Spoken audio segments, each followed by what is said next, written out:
এরে নবীর উম্মত, ওরে পর্দার আড়ালের আম্মা জান, আপনার জীবনটা কতই যে ধন্য। আপনারা নবীদের মায়ের মতো দামি মা।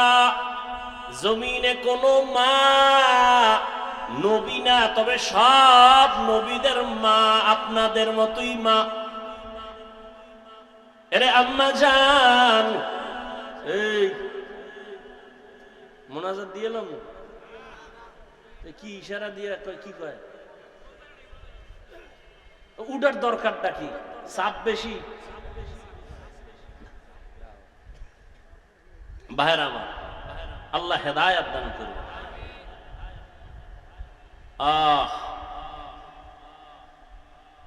বেশি জরুরি থাকলে যাও ভাই, পেছ লাগা বাবার বইয়ে কোন ঘটনা ঘটে এলো, যাও। কি আরেকটু সামনে আগাবো? এরে আম্মা জানেরা,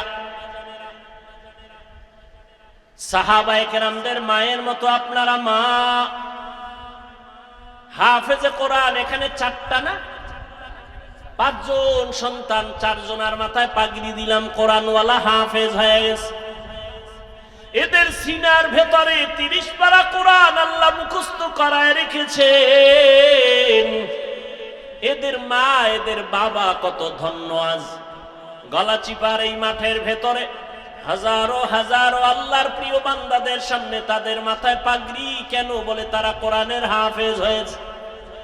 খবর নিয়ে তাকাইয়ে দেখো, আজ ওদের মা বাবার ঈদের মতো আনন্দ। মহিলা সবার কাছে বলে, জাননি আমার ছেলে আজ পাগড়ি নিয়েছে, কোরআনের হাফেজ হয়েছে। বাবাই সবার কাছে আনন্দ করে, আমার ছেলে আজ হাফেজে কোরআন। এরে আম্মা জানেরা, আপনাদের জীবনটা তো ধন্য। আপনারা খাদিজা রাদিয়াল্লাহু তাআলা আনহার মতোই তো নারী, বড় দামি।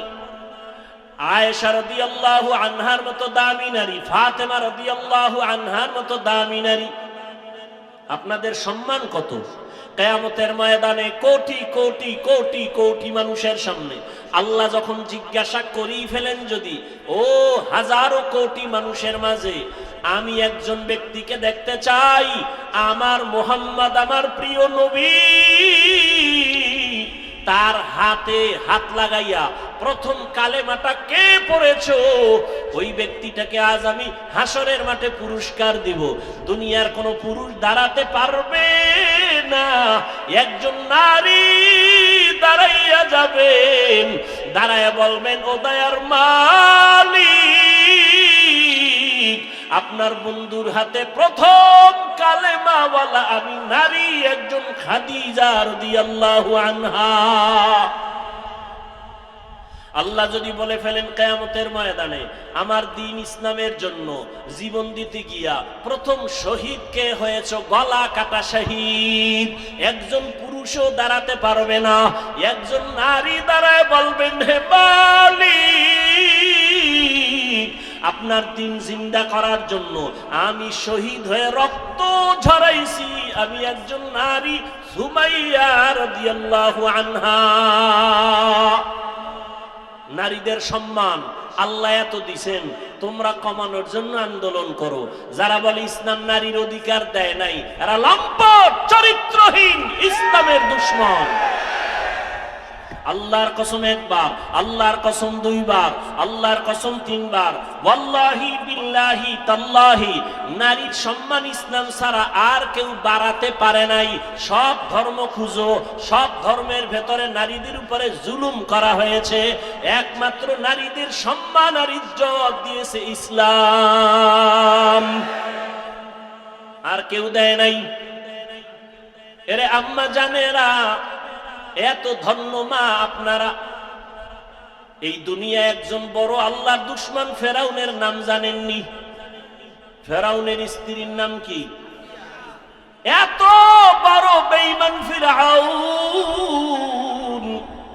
তার ঘরে থাইকা আসিয়া আল্লাহর এত পেয়ারা হয়ে গেলেন।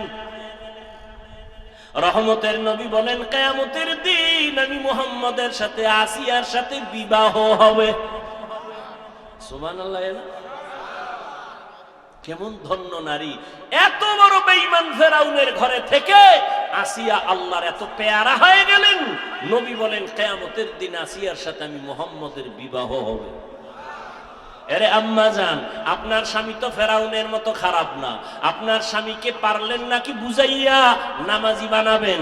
আপনার স্বামীটারে যদি বুঝাইতেন, ও স্বামী আমার, বাবা মায়ের কষ্টের জীবন সারিয়া আজ তোমার ঘরে আসি, না খাইয়া থাকলেও আসি, খাইয়া থাকলেও আসি, তবে তোমার কাছে আমার জীবনের দাবি, তুমি কামাই রুজি যা করো, একটা জীবনের দাবি, হে স্বামী, হারাম কামাই করে ঘরের মধ্যে আনবা না।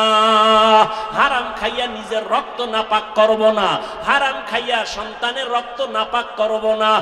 মা যদি সব স্বামীদের বুঝাইতেন, কোন স্বামী হারাম টাকায় ব্যবসা করত না। আল্লাহর ভয়, তাকওয়া আল্লাহর মহা একটা সম্পদ, যার অন্তরে ঢুকবে সে বিনা হিসাবে জান্নাতি। কার ভয়? আল্লাহর ভয়।